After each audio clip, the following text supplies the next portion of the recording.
Alright, so the Commanders absolutely shocked the NFL world tonight. They stunningly defeated the Cincinnati Bengals on Monday Night Football. It was a close game. The score was close. It was back and forth between two solid offenses, and the Commanders absolutely got the better of the Bengals. There's no fluke about this. They straight up beat them, and offensively they looked great, and defensively they weren't the greatest, but they did just enough to end up winning the game. So you got to give all credit to the Commanders. You can't just say they got lucky, it was a fluke. No, they beat them every aspect of the game, so you got to shout them out. And before I get into the main topic of this video, I wanted to sort of briefly touch on Bengals coach Zac Taylor. I really believe the only way that this clueless fucking moron is ever going to get fired if someone discovers that there's some sort of link between him and Diddy. That's the only single fucking way that this guy's going to get fired, because the Bengals are just so loyal to this scrub coach for no reason. He's one of the worst coaches in the NFL. I mean, he talks like a moron. He sounds like a moron. His play calls are moronic. I mean, he doesn't give a fuck about defense.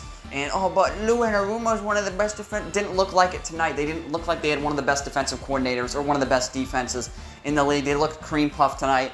So, yeah, if you're a Bengals fan, you can only pray that this guy, Zac Taylor, is affiliated with Diddy, because if he's not, he's never getting fired. It's basically a communist dictatorship.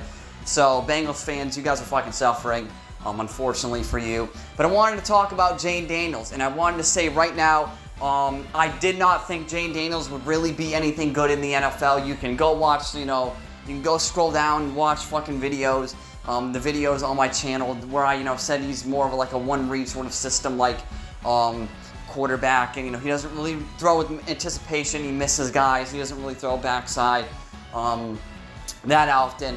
And while he is in, a Cliff Kingsbury scheme where they throw it a lot, he looked good throwing the ball. He looked amazing throwing the ball, and he was clutch. That's all that matters. If you're a quarterback and you have a clutch team, that's literally all that matters. And he showed it. He had just a ridiculous throw. I don't know how many quarterbacks would fucking make that throw.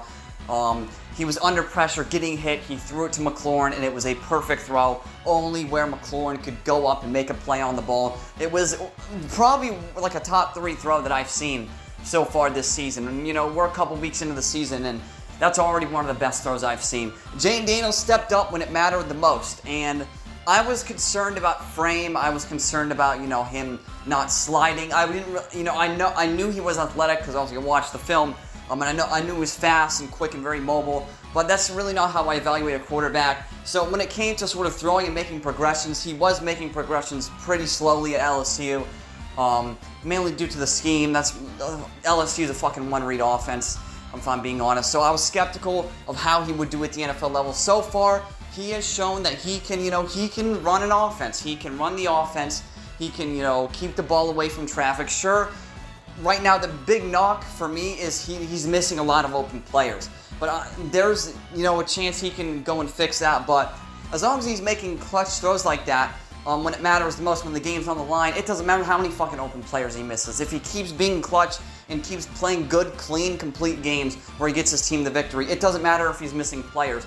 But that's definitely got to be, an area of improvement, is him being able to feel the pocket out and make his reads, go through his progressions, because sometimes he is missing players, which is something he has to work on. Really, really big sort of flaw, and that's one of the only major flaws to his game that I'm seeing, because he looks accurate, looks sort of poised, and there is times he does take off at the first sign of pressure, which was something I was concerned about. It's showing up a bit on the film. But regardless of that, he seems to have a decent enough feel for the pocket to be able to play in the NFL. He has the accuracy. The arm strength has been solid as well. I, went on record saying I think he has like an average to below average, won't blow you away arm. And it looks good. I mean, watching the film and watching this game live, he put adequate zip on the passes. He was able to throw tight window throws.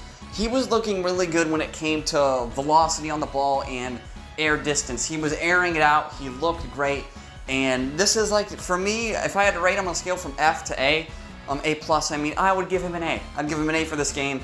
Not A+, because he didn't miss some open players. If he hit those open players, it definitely would have been an A+. But this is like an A grade. This is an elite performance, folks. And this guy, he looks the part. He looks like he could be the franchise quarterback for the Washington Commanders. And I almost said Redskins. That would have gotten me fucking demonetized. I mean, every video of mine gets demonetized, but you get the point. I would have got canceled by all the fucking people on the internet. But regardless of that, Jayden Daniels was caught. Honestly, it looked like there was a point in the game where I really believe he was trolling these Cincinnati Bengals. I think he was intentionally doing, like, I feel like there was points in the games he was intentionally missing players.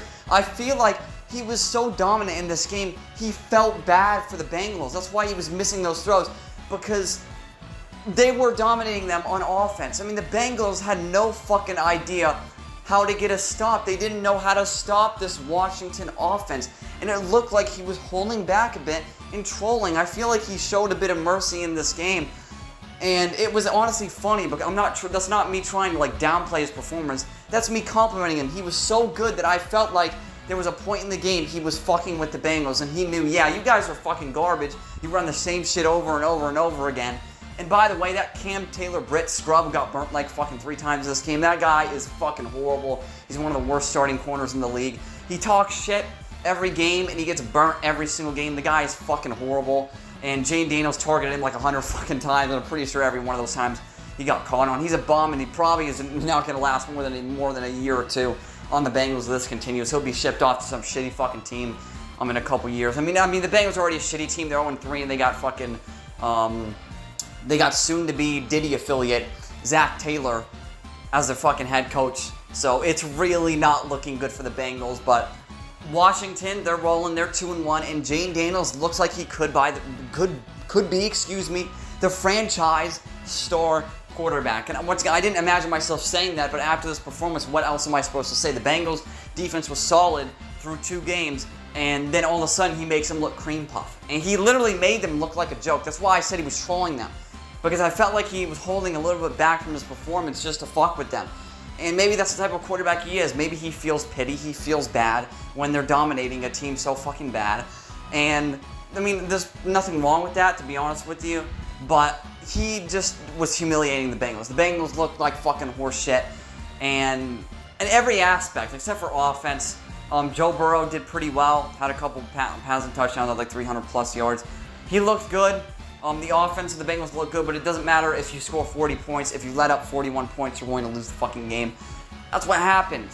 And that's what happened in this game. Jayden Daniels looked great. He looked basically borderline elite and borderline dominant in this game. Can't take anything away from this performance. I may have been wrong about Jayden Daniels, and he just looks great right now. He looks the part in the pocket. He's throwing the ball well. There's times where he's not really seeing the field that well, but there's potential that will improve with time. So thank you all for watching. This has been Mr. Truth, and this was nothing but the truth.